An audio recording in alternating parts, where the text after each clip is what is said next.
الحمدللہ رب العالمین وحدہ والصلاۃ والسلام علی سیدنا محمد وعلی آلہ وصحبہ اجمعین اما بعد۔ چیز آپ کی اور کسی کے ہاتھ میں دے دیں تو نہیں چلے گا، ٹھیک ہے۔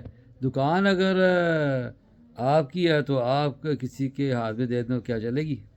نہیں نہیں نہیں نہیں، جب تک آپ خود اس میں نہ بیٹھیں گے تب تک وہ کام نہیں چلے گا۔ تو ہمیں اپنے جو اعمال جو ہیں وہ کسی سے کہہ کے کروائیں تو چلے گا، تب بھی نہیں چلے گا، کیونکہ آپ نے جو عمل کیا ہے وہ آپ کو اس کا صلہ ملے گا۔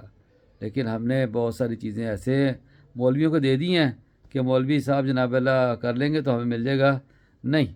تو آئیں دیکھتے ہیں کہ ایسے ہی ہے، بھی نہیں کہ ہم لوگ نماز کے بعد اذکار جو ہوتے ہیں وہ مولوی صاحب جناب نماز ختم ہوتے ہیں اور ہاتھ اٹھا کے پڑھنا سٹارٹ کر دیتے ہیں، ہم لوگ پیچھے دعا اپنا ہاتھ اٹھا کے آمین آمین کہہ کے اور چلے جاتے ہیں۔ نہیں، یہ اذکار بھی آپ نے کرنے، نماز کے بعد جو اذکار بھی آپ نے کرنے ہیں، ہر کام آپ نے کرنا ہے۔ ہاں، کسی سے دعا کہنے کے لیے آپ کہہ دیں تو ٹھیک ہے، لیکن سب سے اچھی دعا جو ہے اپنے والد سے کہا کریں، وہ کریں۔ تو آئیں شیخ حماد کو سنتے ہیں کہ شیخ حماد صاحب سورۃ ملک کے بارے میں کیا کہتے ہیں۔ جزاکم اللہ خیر، ضرور سنیے اور اس پر عمل کریں۔ میں روزانہ تقریباً آپ کو سورۃ ملک اور آیت الکرسی اور سورۃ بقرہ کی آخری آیات بھیجتا ہوں، تو یہ آپ نے پڑھنی ہے، نہ کہ کسی نے پڑھنی ہے۔ آپ پڑھیں گے تو آپ کو فائدہ۔ تو آئیں سنتے ہیں انشاءاللہ۔ جزاکم اللہ خیر، السلام علیکم ورحمۃ اللہ وبرکاتہ۔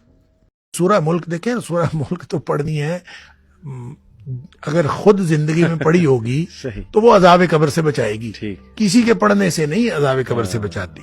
یہ تو کام ہی سوکھا ہے کہ آپ حافظ قرآن کو دے دیں، چند روپے دے دیں، اس کو تنخواہ دے دیں کہ چل بھی شاباش سورہ ملک پڑھے رکھا کرو تو آپ کا عذاب قبر سے نجات دے دے گی۔ یہ تو نہیں ہوتا۔ سورہ ملک روزانہ رات کو پڑھنے کے لیے نبی پاک صلی اللہ علیہ وسلم نے فرمایا کہ 30 آیات کی ایک صورت ہے اور جو عذاب قبر سے بچاتی ہے جو رات کو پڑھتا ہے۔ لیکن آپ نے ساتھ یہ بھی فرمایا کہ کم لوگ ہوں گے اس کو پڑھنے والے، اس لیے کہ اس وقت نیند آئی ہوتی ہے، اور جس نے یاد بھی کی ہوئی ہے اس کو بھی یہ ہوتا ہے کہ چل یار خیر ہے۔ تو اس وقت اگر پڑھنا ہے تو اس کے لیے عذاب قبر سے نجات ہے کہ وہ موت، اصل میں نیند بھی جیسے میں نے پہلے عرض کیا، وہ موت اور نیند کی آپس میں مشابہت ہے۔ تو نیند کے وقت موت کی سی تیاری کر کے سونا اور اپنے معاملات سارے کلیئر کر کے سونا، اصل بات یہ ہے۔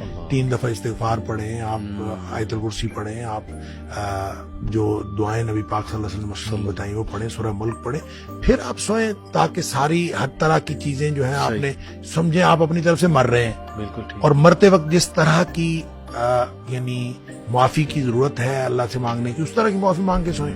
اور جو معافی مانگے بغیر یا عشاء کی نماز پڑھے بغیر جو سو جاتا ہے اس طرح سے، تو یہ تو میں سمجھتا ہوں دنیا کائنات کا سب سے بڑا رسک ہے کہ بغیر کسی یعنی گناہ کی معافی مانگے اور بغیر عشاء کی نماز پڑھے یا بغیر کسی تیاری کے آپ سو گئے، تو آپ نے تو سب سے بڑا زندگی کا سب سے بڑا رسک لے لیا۔